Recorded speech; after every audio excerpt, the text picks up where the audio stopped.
Okay, want to revisit. I haven't looked at the Dyson DC56 in a while, and kind of got, rigged as is. I never really put it back together after doing a check of the battery and then actually charging the battery. Really all speculation. I don't know what the difference is between the cell current voltage, whatever's checked. I don't know, internal resistance maybe, I doubt it's that advanced, but at least voltage difference to kind of say, basically brick the battery and, basically not work, so the operator has to get a new battery. So to avoid all that, because the batteries were good, they just needed a charge. I used what did I use? Oh, a 24 volt battery charger, and just charged. Actually the plan originally, and still is to adapt to one of these, use one of these switchable positive and negative outlet DeWalt 20 volt battery adapter packs. And super simplest way, I thought, I just wire the positive and negative and don't go by what I just did, because it might be the other way around. But basically just place a DeWalt 20 volt battery in parallel with this battery pack, call it good, and come up with a way to mount, maybe screw down into the cover of this to connect these two, and then actually the other way, slide that back on, and then there you go.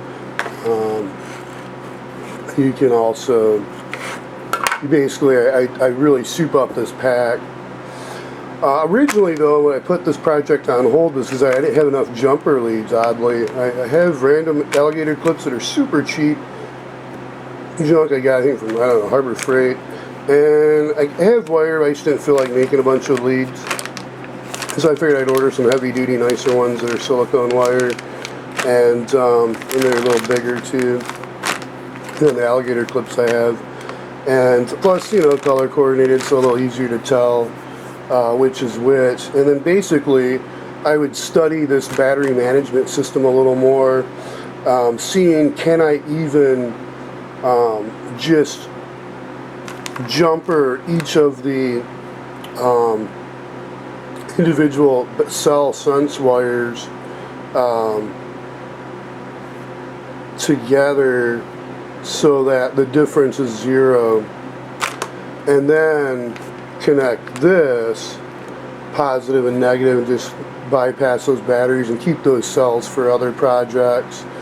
And then I don't know, another option would be parallel up another set of 6 cells, and then soup this battery up even more, but that defeats the project. I kind of gave up on it, or using larger, what are they, 21, 260, don't quote me, I forget, but using a larger cell, so a larger size and capacity cell.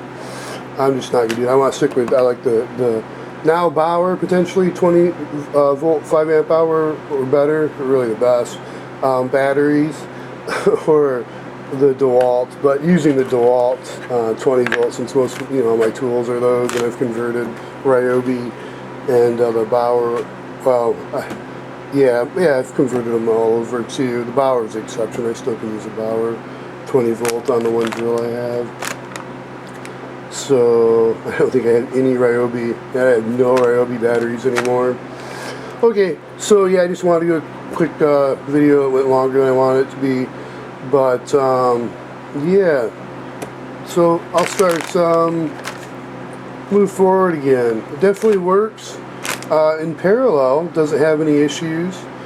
Doing a quick check, but I never connected this all together, because it seems like a lot more work to disconnect all these, but it doesn't seem too bad to resolder. I know it shouldn't solder them. I should probably get a battery pack welder, and maybe that's going to put this project on hiatus again, because now that I think about it, I was looking at a welder, or making a welder, a little spot welder, to re-tab those once I pull them off, because yeah, I probably should re-spot weld those, do best practice if I do. So I don't know, anyways, kind of odd to be geeking out over jumpers, but oh well, is what it is. So yeah, I've been pretty busy. The weather's changing outside, outdoor season. You know, I'm kind of hustling to get my trees planted, because I got trees planting. I got a bunch of pawpaw seeds, and I got to get those clean and stratified and organize all the other garden. Yeah, trim a bunch of that all out, and then you know, get that all mulched, and then mulch the beds, and you know, prep basically for next season. So organize a bunch of seeds I have, but also for the winter season, don't forget to get you your carbon monoxide detectors for your furnace, you know, furnace room, or maybe even your room upstairs too, just to be safe. And then smoke alarms also, if you don't have new smoke alarms. So I found an awesome deal on the half off sale, and so I picked up both of these brand new. But I also have the gas detector, and this little project I want to work on also. And yeah, so it's good to measure, you know, if you got other, you know, natural gas, you know, CO2 is good to know. And then, you know, you can go from there. Say if you find your CO2 is a little high, get some plants inside more, you know, or get an ERV, make sure your, you know, vents or whatnot's not blocked up.